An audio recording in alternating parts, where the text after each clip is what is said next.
Assalamualaikum warahmatullahi wabarakatuh. Hey yo, what's up gengs? Welcome back to my YouTube channel. Jumpa kembali sama gua Tobi Cakung. Oke gengs, apa kabar kalian? Semoga kalian baik-baik aja. Gengs, sekian lama gua nggak bikin video. Kali ini gua mau bikin video lagi dan gua bakal ngebahas konten pamali. Kenapa gua mau ngebahas konten pamali? Karena menurut gua pamali kali ini udah jarang banget terdengar, udah jarang banget dipakai, udah terkikis zaman mungkinnya, jadi udah nggak tersentuh lagi itu pamali. Kenapa pamali? Karena pamali itu bukan suatu hal yang sepele gitu ya. Pamali itu dari warisan dari temurun-temurun tuh yang sudah terpakai, makanya gua ngetin lagi gitu pamali gitu ya. Karena anak zaman sekarang itu mungkin 80% lah nggak tahu namanya pamali gitu. Pamali udah banyak banget diangkat ke layar lebar juga ada, dibikin film-film ada, dibikin video juga ada, banyak banget pembahasan pamali dan gue juga mau ngebahas tentang pamali. Dan gue udah ngerangkum beberapa pamali yang menurut gue paling populer menurut gue ya. Dan buat kalian jangan lupa like, jangan lupa subscribe, jangan lupa share video ini biar gue makin semangat bikin videonya. Oke, langsung aja. Pamali itu adalah sebuah petuah atau larangan yang berasal dari Sunda ya gengs. Pamali itu berasal dari Sunda gitu, sebuah larangan yang tidak boleh dilakukan. Apabila dilakukan akan mengakibatkan suatu hal yang tidak diinginkan, akan terjadi suatu hal yang di luar nalar logika, bahkan membuat orang cilaka gitu gengs. Dan kali ini yang pertama ada jangan tidur di waktu maghrib. Nah, pamali ini jangan tidur di waktu maghrib sering banget terdengar oleh gua, khususnya pribadi waktu gua kecil dulu gitu, jangan tidur di waktu maghrib. Karena waktu maghrib itu adalah pertemuan antara siang dan malam gitu ya. Dan maghrib juga itu tempatnya makhluk-makhluk halus, makhluk-makhluk astral, tak kasat mata itu keluar gitu ya, berkeliaran mencari mangsa. Makanya nggak boleh kita tidur di waktu maghrib. Karena apa? Kalau kita tidur di waktu maghrib itu akan mengakibatkan biasanya linglung atau lupa ingatan gitu gengs ya. Bahkan bisa mimpi-mimpi setan gitu. Biasanya orang yang tidur di waktu maghrib itu kalau bukan nggak capek-capek amat gitu ya, cuma ketiduran doang, biasanya mendusin lagi. Dan di waktu yang mendusinnya itu di bawah jam 7 biasanya. Dan gue pribadi udah pernah ngalamin hal tersebut gitu ya, dimana gue waktu itu jam setengah 6 ketiduran karena kecapean gitu ya habis sekolah. Gue ketiduran, gue bangun jam setengah 7 malam, dan gue kira itu jam setengah 7 pagi gitu ya, karena cuaca dan suasananya itu sama gitu ya, jam setengah 7 pagi dan setengah 7 malam itu hampir sama gitu ya, masih gelap-gelap gimana gitu ya. Gue langsung mandi dan ternyata itu gue pakai seragam, ternyata itu masih malam gitu, setengah 7-nya malam. Kata gue, kok ini mau jam 7 kok bukannya terang, malah makin gelap. Gue kira kan mendung gitu ya, tapi pas gue lihat, oh ternyata jam 7 malam gitu ya. Karena di jam itu kan nggak ada, di jam dinding kan nggak ada 19, kalau nggak 07 itu kan nggak ada perbedaannya. Kalau di HP mungkin ada jam 19, kalau nggak jam 07 itu ada. Pas dilihat di jam dinding kan nggak ada, gue kira jam setengah 7 pagi, ternyata jam setengah 7 malam gitu. Nah itu biasanya orang-orang suka linglungnya di situ tuh. Bahkan mimpi-mimpi buruk juga sering terjadi gitu, kayak sering mimpi-mimpi aneh, mimpi-mimpi dikejar-kejar setan, mimpi-mimpi datangi setan, pokoknya yang berbau dengan setan pokoknya. Itu terjadi waktu maghrib gitu gengs. Karena apa? Karena banyak yang bilang kalau maghrib itu ya tempatnya setan berkeliaran gitu ya. Makanya kita itu kalau maghrib itu sering nutup jendela, nutup pintu biar setan nggak masuk gitu ya kalau maghrib. Dan ada juga penjelasan menurut medisnya gitu gengs, nggak boleh tidur di waktu maghrib. Kenapa? Karena kalau tidur di waktu maghrib itu dapat menurunkan imun tubuh kita gitu, mengganggu, merusak metabolisme tubuh kita gitu. Dimana kalau itu terjadi terus menerus akan mengakibatkan kita gampang sakit gitu ya. Jadi tubuh kita turun, jadi kita itu kolokan kalau kata bahasa kitanya mah kolokan gitu, gampang sakit. Nah gitu, tapi ya namanya lelah mungkin ya, seharian bekerja ataupun seharian sekolah gitu ya, capek badan gitu ya, kita nyender dikit terus ketiduran, yang itu sering terjadi gitu ya. Makanya ada petua pamali, jangan tidur di waktu maghrib gitu gengs. Nah buat kalian gimana nih, udah ngedenger atau udah ngelakuin hal pamali tersebut gitu ya? Kalau menurut gua waktu itu udah sering banget kejadian aneh, dimana kalau tidur di waktu maghrib itu banyak hal-hal aneh yang di luar nalar logika gitu gengs ya. Pokoknya dari mimpi hantu, sering lupa ingatan gitu ya. Pokoknya sering banget kejadian itu di waktu tidur waktu maghrib gitu gengs. Bahkan kalau tidur di waktu maghrib itu kadang kita suka lemes gitu ya, jadi bangunnya itu bukan jadi semangat, malah jadi lemes gitu gengs. Nah itu pamali jangan tidur di waktu maghrib. Kali ini yang kedua yaitu ada jangan memotong kuku di malam hari. Nah ini pamali yang sering terdengar juga ya di waktu-waktu remaja ataupun waktu-waktu kecil gitu kan. Orang zaman dulu itu sering banget ngomong kalau tidak boleh memotong kuku di waktu malam hari. Kenapa? Menurut mitosnya katanya kalau memotong kuku di malam hari dapat memperpendek umur kita gitu geng. Jadi memotong kuku itu sama seperti memotong umur kita. Jadi kalau seringan memotong kuku di malam hari, umur kita terus dipotong gitu guys. Makanya tidak boleh katanya gitu. Ada juga yang bilang kalau memotong kuku di malam hari itu dapat melukai kita gitu ya. Jadi karena ada gangguan makhluk katanya yang mengganggu kita saat memotong kuku, katanya dengan aroma kuku kita jadi makhluk itu hadir, makanya melukai tangan kita gitu ya. Tapi sebenarnya yang penjelasan yang lebih benarnya itu tidak boleh memotong kuku di waktu malam hari itu karena malam hari itu cuacanya gelap gitu ya, udah gelap, dan dulu itu nggak seperti sekarang gengs. Jadi listrik itu belum ada, kalaupun ada tidak merata gitu kan, masih banyak yang memakai lampu pijar gitu kan, masih pakai obor mungkin, jadi masih gelap gitu, nggak seperti sekarang terang benderang gitu. Makanya tidak boleh dianjurkan memotong kuku di malam hari karena takut melukai tangan kita gitu ya. Ibaratnya posisi malam hari dengan suasana gelap gitu, kita memotong kuku, takutnya yang dipotong bukan kuku gitu kan, malah kulit, itu dapat melukai juga kan. Makanya tidak boleh memotong kuku di malam hari gitu gengs. Nah buat kalian nih, udah pada tahu belum kalau jangan memotong kuku itu disebut pamali? Mungkin buat anak-anak zaman sekarang memotong kuku di malam hari kayaknya udah lupa gitu, bahkan nggak ada yang tahu gitu kalau pamali memotong kuku di malam hari gitu gengs. Nah gengs, yang ketiga ini adalah jangan bersiul pada malam hari. Nah buat kalian yang sering bersiul di malam hari gitu ya, ini ternyata bersiul di malam hari itu ada pamalinya gitu, jangan bersiul di malam hari gitu.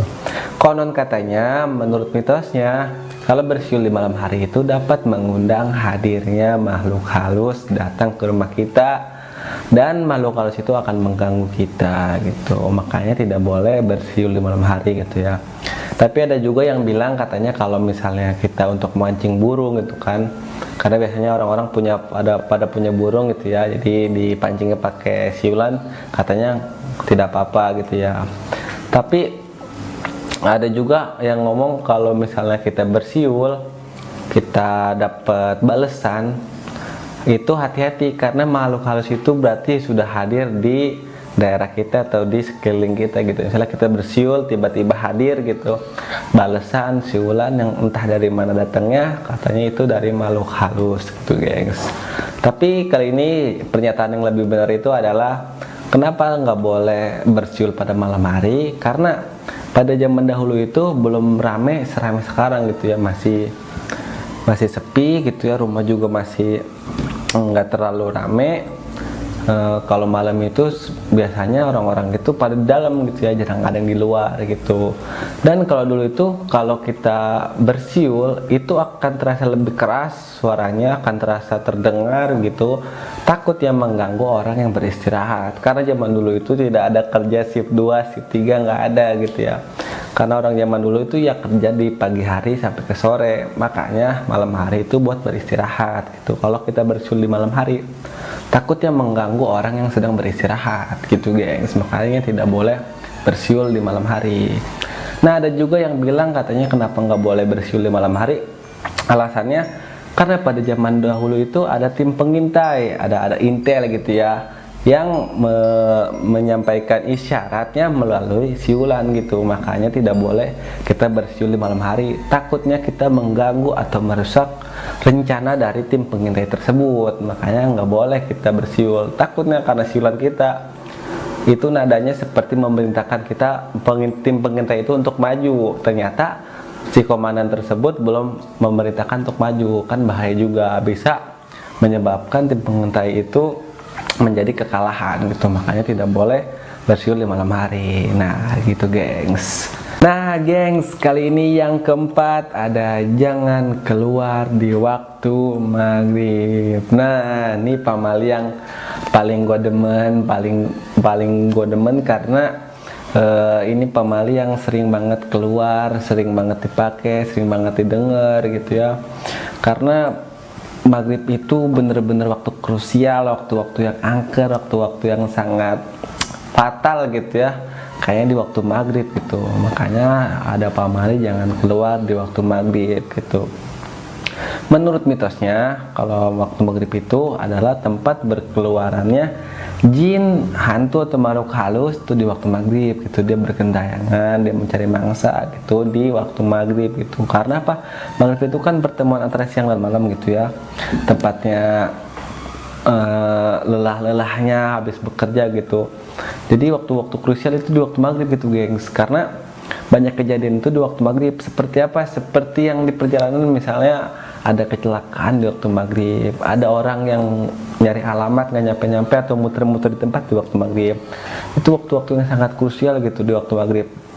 Ada juga waktu kita kecil gitu ya, kita main petak umpet sampai ke sorean, itu kalau kita ngebalik-balik katanya kita diculik wewe gombel. Ada juga yang ngomong diculik genderuwo. Karena di waktu maghrib itu udah waktunya kita buat masuk ke dalam rumah gitu. Bahkan orang dulu itu kalau ngomong kalau maghrib itu di dalam rumah gitu, karena hantu-hantu jin-jin itu pada lagi berkentayangan gitu. Makanya maghrib-maghrib seringnya orang dulu itu nutup rapat jendela, nutup rapat pintu, karena waktu maghrib itu sangat-sangat angker gitu menurut orang dulu gitu. Banyak kejadian yang di luar nalar logika gitu ya, hal-hal mistis yang terjadi itu di waktu maghrib. Karena waktu maghrib itu sering banget dibikin film, dibikin video gitu di waktu maghrib gitu kan, saking terkenal ya gitu waktu maghrib. Makanya tidak boleh dianjurkannya keluar di waktu maghrib gitu. Kalau maghrib ya kita sholat dulu baru beraktivitas seperti semula gitu. Karena orang zaman dulu itu kalau waktu maghrib itu diam di rumah atau ke musola, ke balai gitu ya, sholat, habis itu ngaji, baru beraktivitas seperti biasanya gitu. Nah buat kalian nih ya, kayak sekarang udah nggak kepake gitu ya, jangan keluar di waktu maghrib. Pamali jangan keluar di waktu maghrib itu kayak sekarang udah hilang gitu, udah punah jadinya. Kayak udah biasa aja gitu orang-orang sekarang gitu, udah nggak make pamali kayak gini. Padahal intinya itu kan baik, biar kita itu sholat dulu gitu, baru kita main lagi gitu. Jadi ada istirahat, ada jedanya gitu ya. Jangan kita ngayap aja gitu ya, ngayap muter-muter nggak jelas gitu ya. Waktu maghrib juga diambles aja gitu, itu yang nggak boleh. Makanya pamali itu kan sebenarnya petua atau larangan yang sebenarnya baik gitu kan. Cuma dibikin serem aja gitu, biar kita lebih nurut gitu apa perintahnya gitu gengs. Nah gengs, kali ini ada yang kelima, yaitu jangan menghambur-hamburkan nasi, jangan menyisakan nasi, yaitu pamali jangan menyisakan nasi gitu gengs. Ini pamali yang sering banget terjadi di anak kecil biasanya ya, karena anak kecil itu kan susah makan. Kalau makan gak dihabisin, kalau kan manja pengennya disuapin gitu ya, kalau makan suka gak dihabisin. Makanya orang tua itu sering ngomong, pamali kalau makan gak dihabisin, nanti Dewi Sri ataupun Dewi Padi akan marah, akan sedih, akan mendatangi kita di waktu malam hari dimana kita mau tidur, Dewi Sri atau Dewi Padi itu akan datang ke kita gitu, marah-marah ataupun menangis karena kita menyisakan nasi gitu gengs. Tapi yang sebenarnya ya kita tidak boleh menghambur-hamburkan nasi, tidak boleh membuang-buang nasi, karena masih banyak di luaran sana orang yang belum bisa makan nasi, yang menahan lapar, seharian nggak makan, belum mampu buat beli beras menjadikan nasi gitu ya. Makanya kita yang udah diberikan rezeki, mampu beli beras, mampu makan nasi, kita harus menghargai itu gengs, kita harus menghabiskan makanan gitu. Makanya kalau makan nasi itu secukupnya dulu, gampang nambah gitu. Kalau kata orang dulu mah gampang nambah, kalau kurang nambah, jangan wareg, jangan doko gitu. Jadi ngambil nasinya kebanyakan akhirnya kebuang gitu. Makanya ngambil nasi dikit-dikit baru makan gitu gengs. Nah, yang kali ini yang keenam yaitu pamali yang terakhir, dimana ada jangan duduk di depan pintu atau jangan duduk di pintu. Nah, ini pamali yang menurut gua paling gak masuk akal sih menurut gua ya. Kalau duduk di depan pintu katanya susah rezekinya, susah jodohnya, nanti kawin gak jadi katanya. Itu menurut gua pamali yang paling gak masuk akal gitu kan. Karena kalau kita duduk di depan pintu katanya nanti kita gagal kawin. Tapi ini pamali sering banget terjadi, sering banget terdengar gitu ya. Kalau orang duduk di depan pintu, ayo jangan duduk di depan pintu, nanti nggak jadi kawin gitu. Sering banget omongan atau bicaranya pamali jangan duduk di depan pintu gitu ya. Tapi sebenarnya yang masuk akal ya kalau kita duduk di depan pintu itu yang ngalangin jalan orang gitu ya. Jadi orang mau lalu lintas itu susah gitu ya. Apalagi kan dulu itu belum ada teras, nggak seperti sekarang rumah itu pasti ada terasnya. Kalau dulu kan habis pintu itu pasti langsung tanah gitu ya, langsung tanah, belum ada terasnya. Jadi ya duduknya kebanyakan orang depan pintu gitu ya, apa menikmati suasana, adapun ngobrol sama tetangga di depan pintu gitu. Kalau orang Betawi ngomong mah jangan duduk depan pintu, nanti kelanggar. Artinya kelanggar itu takut ketendang atau takut kesenggol gitu, menghalangi jalan gitu. Makanya jangan duduk depan pintu gitu. Cuma dibikin ininya, dibikin takut-takutannya jangan duduk depan pintu, takut susah jodoh. Karena siapa juga gitu ya yang mau susah jodoh, susah rezeki, kalau nggak jadi kan nggak mau. Makanya banyak orang yang lebih percaya sama mitos itu, pamali jangan duduk di depan pintu gitu guys. Nah, kalian dari semua pamali yang gue jelasin, pernah kalian dengar atau pernah kalian lakuin nggak? Nah, buat kalian itu pamali yang menurut gue populer banget menurut gue gitu ya, karena sering banget gue denger, sering banget gue lakuin juga gitu ya, sering banget gue langgar gitu ya, dan juga banyak hal-hal yang di luar nalar logika yang gue rasain gitu ya. Nah, buat kalian kita harus menjaga tradisi gitu ya, warisan, karena menurut gue pamali itu bukan suatu hal yang syirik ataupun gimana gitu ya. Karena pamali itu kan sebenarnya niatnya baik gitu kan, buat ngingetin kita, buat ngebenerin kita buat suatu hal itu. Cuma caranya salah gitu kan, dibikin takut-takutan, dibikin serem biar kita nurut. Karena orang kita kan kebanyakannya kan bandel gitu kan, susah nurut gitu, nggak mempan sama omongan biasa. Makanya dibikin pamali ini biar kenapa? Biar kita itu dengar, biar kita nurut. Makanya dibikin pamali, istilah pamali itu gengs gitu. Nah, buat kalian terima kasih udah nonton video ini. Buat kalian juga jangan lupa like, jangan lupa subscribe, jangan lupa komen, jangan lupa buat share ke teman-teman kalian, ke keluarga kalian, ke semuanya. Share sebanyak-banyaknya biar video ini makin berkembang, biar channel ini terus berjalan. Dan buat kalian yang udah nonton video ini, gue terima kasih banyak banget gitu ya. Buat kalian yang gak suka sama video ini, boleh skip aja gitu ya. Dan kali ini gue Tobi Cakung pamit undur diri. Wassalamualaikum warahmatullahi wabarakatuh.